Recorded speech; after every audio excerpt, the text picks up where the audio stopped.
नमस्कार, मैं हूं डॉक्टर धर्मेंद्र आर पाटनी। मेरे YouTube चैनल रेवा एकेडमी में सभी अभ्यर्थियों का एक बार फिर से स्वागत है। समाजशास्त्र विद रेवा एकेडमी सीरीज के इस एपिसोड में हम आज पढ़ने वाले हैं समाजशास्त्री परिप्रेक्ष्य के बारे में। तो आइए शुरू करते हैं। परिप्रेक्ष्य को अंग्रेजी में पर्सपेक्टिव कहते हैं। पर्सपेक्टिव लैटिन भाषा के शब्द पर्सपेक्ट से बना है, जिसका अर्थ होता है सीन थ्रू, अर्थात ऊपर से नीचे तक देखना। जब कोई भी वैज्ञानिक, शोधार्थी अथवा विशेषज्ञ अपने विषय से संबंधित किसी भी तथ्य, वास्तविकता, घटना या फिर प्रतिमान को अध्ययन करने के लिए अपने विशेष नजरिए से, अपने विशेष दृष्टिकोण से देखता है, समझता है, विश्लेषित करता है, उसकी व्याख्या करता है, तो उस वैज्ञानिक का वह विशेष नजरिया अथवा दृष्टिकोण ही उस विषय का परिप्रेक्ष्य कहलाता है।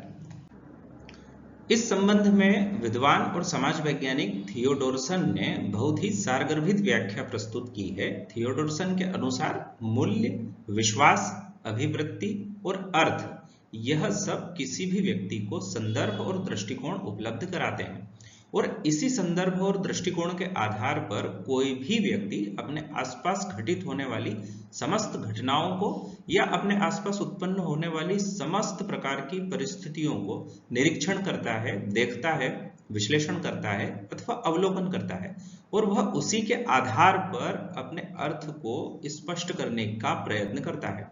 यह जो दृष्टिकोण है, यह दृष्टिकोण ही वास्तव में परिप्रेक्ष्य कहलाता है।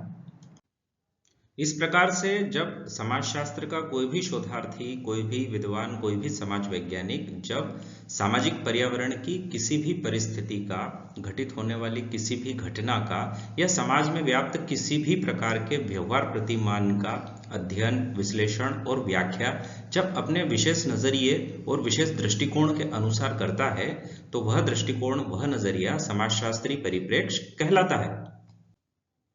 हम परिप्रेक्ष्य को एक और साधारण उदाहरण के माध्यम से भी समझ सकते हैं। आप सभी लोगों ने अपने जीवन में कभी न कभी यह उदाहरण सुना भी होगा। कुछ मोटिवेशनल स्पीकर इस उदाहरण के माध्यम से हमेशा एक सकारात्मक दृष्टिकोण क्या होता है अपने श्रोताओं को समझाने का प्रयास करते हैं। एक ग्लास होता है, उस ग्लास में आधा पानी भरा होता है, और स्पीकर आप सभी श्रोताओं से यह पूछते हैं कि बताइए आपको क्या दिखाई दे रहा है। कुछ लोग कहते हैं कि आधा गिलास भरा है, कुछ लोग यह कहते हैं कि आधा गिलास खाली है। बस यही जो दोनों बातें हैं, यही लोगों के विशेष नजरिए को इंगित करते हैं। आधा गिलास भरा है, यह भी एक नजरिया है, अर्थात परिप्रेक्ष्य है। आधा गिलास खाली है, यह भी लोगों का एक नजरिया है। एक ही ऑब्जेक्ट को एक ही समय में भिन्न भिन्न लोग अपने विशेष दृष्टिकोण से देखते हैं, और यह दृष्टिकोण ही वास्तव में परिप्रेक्ष्य है। उस आधे भरे ग्लास को देखकर श्रोताओं में से कुछ लोगों का नजरिया इस तरह से भी हो सकता है कि यह गिलास पूरा भर जाना चाहिए। कुछ लोगों का यह भी नजरिया हो सकता है कि यह जो आधा गिलास भरा है, यह भी खाली हो जाना चाहिए। यह दोनों नजरिए भी, यह दोनों प्रकार के दृष्टिकोण भी एक तरह से परिप्रेक्ष्य ही कहलाएंगे। समाजशास्त्र के अंतर्गत समाजशास्त्री परिप्रेक्ष्य के दो प्रकार अथवा स्वरूप माने गए हैं: वैज्ञानिक परिप्रेक्ष्य और मानवतावादी परिप्रेक्ष्य। समाजशास्त्र एक विषय के रूप में जैसे जैसे आगे बढ़ रहा था, स्थापित होते जा रहा था, तो इस विषय के जितने भी वैज्ञानिक थे, जितने भी विद्वान थे, उन सभी विद्वानों में उस काल में एक बहस, एक अकादमिक बहस अत्यंत महत्वपूर्ण थी कि आखिर हम किन विधियों को अपनाएं जो कि समाजशास्त्र विषय के अंतर्गत अध्ययन और शोध में अपनाई जाएंगी।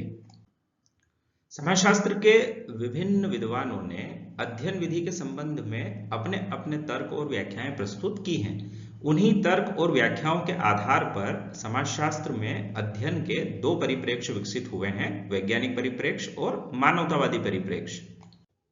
प्रारंभिक समाजशास्त्री अथवा शास्त्रीय समाजशास्त्री, जिन्होंने समाजशास्त्र विषय को स्थापित करने में अपना अहम बौद्धिक योगदान दिया है, वे सभी विद्वान समाजशास्त्र के अंतर्गत वैज्ञानिक परिप्रेक्ष्य को ही मान्यता देते हैं।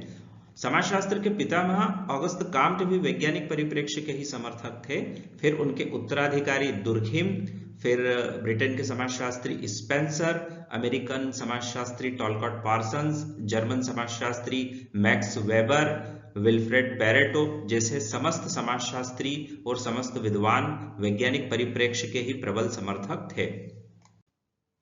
वैज्ञानिक परिप्रेक्ष्य के समर्थक समस्त समाजशास्त्री विद्वान यह मानते थे, उनका यह मानना था कि जिस प्रकार से समस्त प्राकृतिक घटनाओं के वैज्ञानिक अध्ययन के द्वारा उनके कार्य कारण संबंधों को खोजा जा सकता है, ढूंढा जा सकता है, ठीक उसी प्रकार से उन्हीं वैज्ञानिक विधियों को अपना करके जिनके माध्यम से प्रकृति का अध्ययन किया जाता है, सामाजिक घटनाओं का भी अध्ययन किया जा सकता है और समाज में घटने वाली जितनी भी घटनाएं हैं उन सबके भी कार्य कारण संबंधों को खोजा जा सकता है, ढूंढा जा सकता है।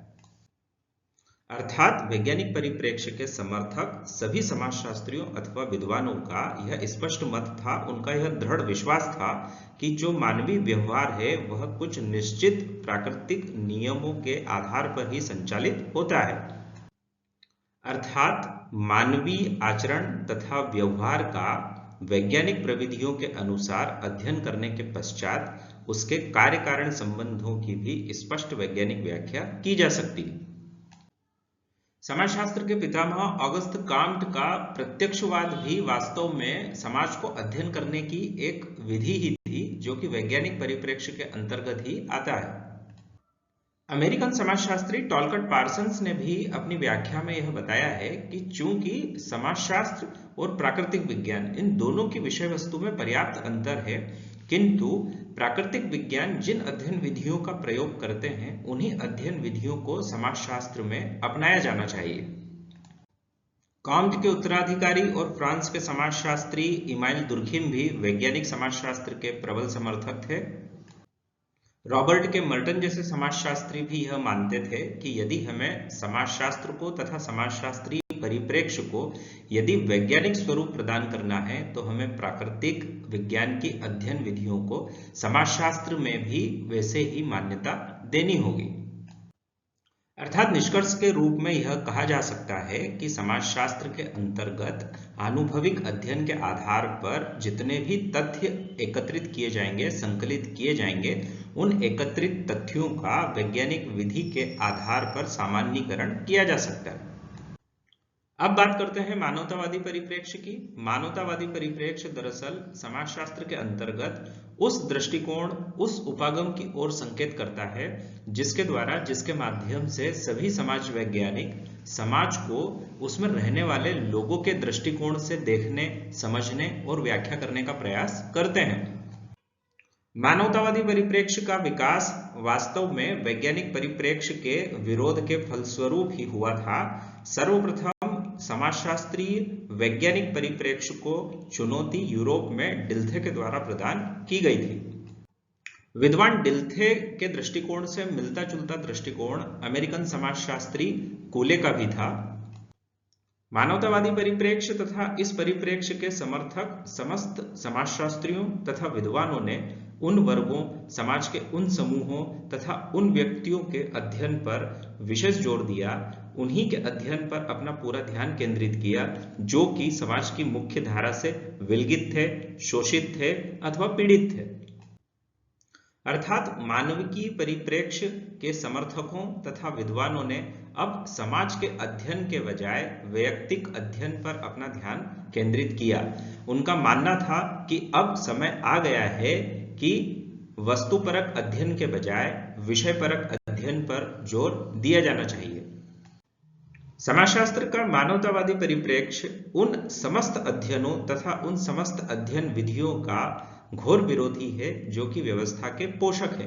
मानवीय परिप्रेक्ष्य का यह मानना है कि व्यवस्था सदैव ही उपेक्षित, पीड़ित तथा मुख्यधारा से विलगित लोगों, समूहों तथा व्यक्तियों की पक्षधर नहीं होती है तथा उन लोगों की वास्तविकता को वैज्ञानिक अध्ययन के रूप में बाहर आने से सदैव रोकती है अथवा अप्रत्यक्ष रूप से बाधा उत्पन्न करती है।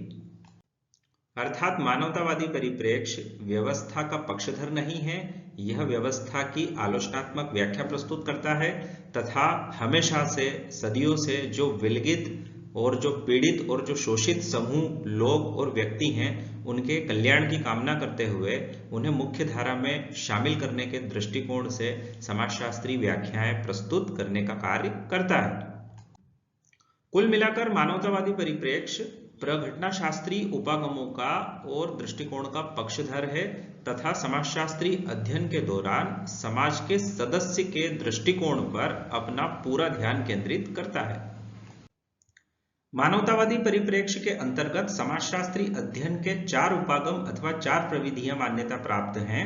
नृजाति पद्धति शास्त्र अथवा एथनोमेथोडोलॉजी, प्रघटनाशास्त्र अथवा फिनोमेनोलॉजी, आमूल परिवर्तनवादी उपागम अर्थात रेडिकल अप्रोच तथा प्रतीकात्मक अंतःक्रियावाद अर्थात सिंबॉलिक इंटरैक्शनिज्म। मानवतावादी परिप्रेक्ष्य दरअसल यह मानता है कि सामाजिक यथार्थ सदैव स्थिर नहीं होता है, इसे बदला जा सकता है, इसे निर्मित और पुनर्निर्मित किया जा सकता है। इसलिए इस परिप्रेक्ष्य में वैयक्तिक अध्ययन पर अत्यधिक जोर दिया जाता है। मानवीय परिप्रेक्ष्य के यह जो 4 उपागम हैं, इन उपागमों के माध्यम से जब भी समाज की किसी घटना का अध्ययन किया जाता है तो उसमें सहभागी अवलोकन पद्धति को विशेष रूप से शामिल किया जाता है तथा साथ ही विभिन्न डायरियों, पत्रों और जो ऐतिहासिक दस्तावेज है या फिर आत्मकथा जैसे दस्तावेज हैं, उन दस्तावेजों से सूचनाओं का संकलन किया जाता है क्योंकि ये सूचनाएं वास्तव में व्यक्ति के दृष्टिकोण को इंगित करने वाली होती हैं और मानवीय की परिप्रेक्ष्य में समाज के सदस्य अथवा व्यक्ति के दृष्टिकोण पर ही संपूर्ण ध्यान केंद्रित किया जाता है। मानवतावादी परिप्रेक्ष्य के अंतर्गत अध्ययन की विधि नृजाति पद्धति शास्त्र अथवा एथनोमेथोडोलॉजी को सर्वप्रथम गारफिंकल नाम के विद्वान ने अपनी पुस्तक स्टडीज इन एथनोमेथोडोलॉजी में प्रस्तुत किया था। एथनोमेथोडोलॉजी के माध्यम से सामाजिक यथार्थ का पता लगाने के लिए मानव व्यवहार के उन पक्षों पर सबसे पहले ध्यान केंद्रित किया जाता है जो कि व्यक्ति की दिन प्रतिदिन की क्रियाओं से सीधे अथवा प्रत्यक्ष तौर पर जुड़े हुए होते हैं। यह पद्धति चूंकि मनुष्य की दिन प्रतिदिन की गतिविधियों को सूक्ष्म स्तर पर देखती है, अवलोकन करती है और व्याख्या करती है, इसलिए इस पद्धति शास्त्र को जनविधि सिद्धांत भी कहा जाता है। एथनोमेथोडोलॉजी के अंतर्गत 3 चीजें अत्यंत महत्व की हैं। नंबर 1, व्यक्ति के द्वारा की जाने वाली दिन प्रतिदिन की गतिविधियां अथवा सामान्य व्यवहार। दूसरा, भाषा का सामाजिक पक्ष। और तीसरा, सामाजिक व्यवहार प्रतिमानों का वह पक्ष जिसे आम व्यक्ति अपनी दैनिक गतिविधियों में, अपनी दैनिक अंतःक्रियाओं में काम में लेता है। एथनोमेथोडोलॉजी में समाज के सदस्यों के बीच में होने वाला संचार अर्थात संवाद या साधारण शब्दों में कहें सदस्यों के बीच में होने वाली बातचीत अध्ययन का एक महत्वपूर्ण हिस्सा होती है और बातचीत, संवाद अथवा संचार भाषा के माध्यम से ही संभव हो पाता है। यहाँ पर भाषा के व्याकरणीय अर्थ को अधिक महत्व नहीं देकर भाषा के सामाजिक पक्ष पर ही पूरा ध्यान केंद्रित किया जाता है। सरलतम शब्दों में यह कहा जा सकता है कि समाज के भीतर घटने वाली समस्त प्रकार की घटनाएं जिन्हें समाज के सदस्य भी समझने की कोशिश या प्रयास करते हैं, समाज के सदस्य जब सामाजिक घटना को समझने का प्रयास या कोशिश करते हैं तब वे आपसी बातचीत का सहारा लेते हैं और आपस में की गई बातचीत के माध्यम से ही किसी भी सामाजिक घटना को समझने की कोशिश करते हैं। अध्ययनकर्ता लोगों के द्वारा की जाने वाली इसी सामान्य और साधारण बातचीत को ही अपने अध्ययन का आधार बनाता है तथा लोगों के आपस के संवाद और उनके संचार और बातचीत के माध्यम से ही सामाजिक यथार्थ का अर्थ निकालकर उसे समझने की कोशिश करता है। मानवतावादी परिप्रेक्ष्य के अंतर्गत अध्ययन की दूसरी विधि जिसे प्रघटनाशास्त्र अथवा फिनोमेनोलॉजी कहते हैं, यह पद्धति वास्तव में दर्शन शास्त्र से उत्पन्न हुई है, इसलिए अध्ययन की इस पद्धति को दार्शनिक विधि भी कहते हैं। फिनोमेनोलॉजी शब्द का सबसे पहली बार प्रयोग विद्वान एडमंड ह्यूसर्ल ने अपनी किताब ideas introduction to pure phenomenology में किया था। दरअसल फिनोमेनोलॉजी की 2 शाखाएं मानी जाती है। यूरोपीय शाखा जिसके प्रवर्तक एडमंड ह्यूसर्ल तथा अल्फ्रेड शुट्ज हैं दूसरी शाखा अमेरिकन शाखा है। अमेरिकन शाखा के प्रवर्तक जॉर्ज सांतियाना माने जाते हैं। प्रघटनाशास्त्र अर्थात फिनोमिनोलॉजी के अनुसार किसी भी सामाजिक घटना को अध्ययन के दौरान उससे जुड़ी हुई विशेष सामाजिक परिस्थितियों अथवा उस घटना के पीछे जो व्याप्त परिस्थितियां हैं उन्हीं के संदर्भ में देखा जाता है और उन्हीं के संदर्भ में सामाजिक घटना की व्याख्या की जाती है। प्रघटनाशास्त्र का यह मानना है कि यदि हम सामाजिक घटना को उसके साथ जुड़ी हुई परिस्थितियों से अलग कर दें या सामाजिक घटना को परिस्थितियों के संदर्भ में नहीं देखें, तब सामाजिक घटना का अर्थ पूरी तरह से बदल जाता है। परिस्थिति के साथ घटना का कुछ और अर्थ होता है तथा परिस्थितियों के अलग होने पर सामाजिक घटना का अर्थ कुछ और होता है। इसलिए सामाजिक घटनाएं उसके पीछे की तथा उसके साथ में प्रत्यक्ष या अप्रत्यक्ष जुड़ी हुई सामाजिक विभिन्न परिस्थितियों के संदर्भ में ही देखी जानी चाहिए। प्रघटनाशास्त्रीय उपागम को समझने के लिए एक उदाहरण लिया जा सकता है। एक परिवार के दो भाई बहन हैं जो कि चॉकलेट और मिठाई के बंटवारे के लिए एक दूसरे से झगड़ा कर लेते हैं और झगड़ कर दोनों रो देते हैं। दोनों भाई बहन रोने लगते हैं। एक और दूसरी जगह एक भाई बहन का जोड़ा है जो कि सामाजिक परिस्थिति के कारण बिछड़ गए थे और 10 से 15 वर्षों के बाद आज जाकर संयोग से मिले हैं। इतने वर्षों तक बिछड़ने के बाद मिलने के कारण दोनों भाई बहन एक दूसरे से गले मिलकर फूट फूट कर रोने लगते हैं। अब यदि कोई अध्ययनकर्ता, समाजशास्त्री या प्रघटनाशास्त्री यदि इन दोनों भाई बहन के जोड़ों के रोने के व्यवहार प्रतिमान को देखे और उसकी समाजशास्त्री व्याख्या करे, तब वह व्याख्या अधूरी रहेगी जब तक कि रोने के व्यवहार प्रतिमान के पीछे की विशेष परिस्थितियों को भी ध्यान में नहीं रखा जाएगा। यदि रोने के व्यवहार प्रतिमान की व्याख्या परिस्थिति के संदर्भ में नहीं की जाएगी तो व्याख्याएं अधूरी रह जाएंगी, क्योंकि एक भाई बहन के रोने का कारण चॉकलेट और मिठाई के बंटवारे की परिस्थिति है और दूसरे भाई बहन के रोने का कारण उन दोनों के 10 से 15 वर्षों तक बिछड़ने के पश्चात नहीं वापस मिलने की परिस्थिति है। मानवतावादी परिप्रेक्ष्य के अंतर्गत समाजशास्त्री अध्ययन की तीसरी विधि अथवा उपागम आमूल परिवर्तनवादी उपागम अथवा रेडिकल अप्रोच। यह उपागम सर्वप्रथम 1967 में अमेरिकन सोशियोलॉजिकल एसोसिएशन की वार्षिक बैठक में उभरकर सामने आया था। यह उपागम वर्तमान सामाजिक यथार्थ और व्यवस्था का पक्षधर नहीं है, अपितु उसके पूरी तरह से परिवर्तन की बात करता है, क्योंकि वर्तमान सामाजिक यथार्थ और व्यवस्था कुछ ही लोगों के कल्याण के लिए, कुछ ही लोगों की भलाई के लिए कार्य करती है और समाज में एक बहुसंख्यक वर्ग, अधिकांश समूह और अधिकांश जो व्यक्ति हैं वो मुख्य धारा से विलग हैं, शोषित हैं और पीड़ित हैं। तो उन्हें पुनः मुख्य धारा में लाने के लिए यह जो वर्तमान सामाजिक यथार्थ है, यह जो शोषणकारी व्यवस्था है, यह पूरी तरह से बदलनी चाहिए। इसे जड़ मूल से समाप्त करके एक नई व्यवस्था का आगाज होगा। एक नई व्यवस्था जो है वह धीरे धीरे इस्टेब्लिश होगी और वह नई व्यवस्था जो है वह समानता की पक्षधर होगी।